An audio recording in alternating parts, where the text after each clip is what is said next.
దోస్తులు, పండగ పూట నాకు ఒక డౌట్ వచ్చేది. మీకు తెలిస్తే ఆన్సర్ చెప్పు. ఇప్పుడు రంజాన్ ఉందని చెప్పి ముస్లింలందరికీ కూడా మన పొలిటీషియన్స్ పార్టీలు దావతులు ఇస్తున్నారు ఇఫ్తార్ విందు అని. మరి ఇవాళ ఉగాది అయ్యే ఒక్క రాజకీయ నాయకుడు కూడా ఇటు ముఖాన రాకపోయే మా దిక్కు. పొద్దుగాల చండిది ఉత్తానం మేము. ఒక్క రాజకీయ నాయకుడు కూడా ఇటు ముఖాన వస్తలేడు. అంటే ముస్లింలకు దావతులు ఇచ్చి వాళ్ళ గురించి సింపతి కూడా చేద్దామన్నా, లేకపోతే వాళ్ళకి భయపడి ఇట్లా దావతులు ఇచ్చి టెంప్ట్ చేస్తాను. ఇచ్చుకోండి సారు, ఇప్పుడు హిందూ ముస్లిం బాయ్ బాయ్ మనం తప్పంటలేము. కానీ ఇదేం ట్విస్ట్? ఇదేదో సింపతి గెయిన్ చేయడానికి కొత్త ట్రిక్ ఉన్నట్టున్నది కదా మార్కెట్లో. అమ్మా ఎప్పటికీ డిష్యూ అని ఫైట్ చేసుకునేటోళ్ళు ఇవాళ రంజాన్ అనగానే వాళ్ళకు కూర్చోబెట్టి దావతులు ఇస్తానంట.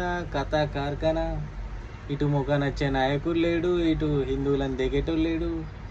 ఏం సార్ ఇదేమన్నా కొత్త ట్రిక్ ఇటు వచ్చిందా ఎట్లా?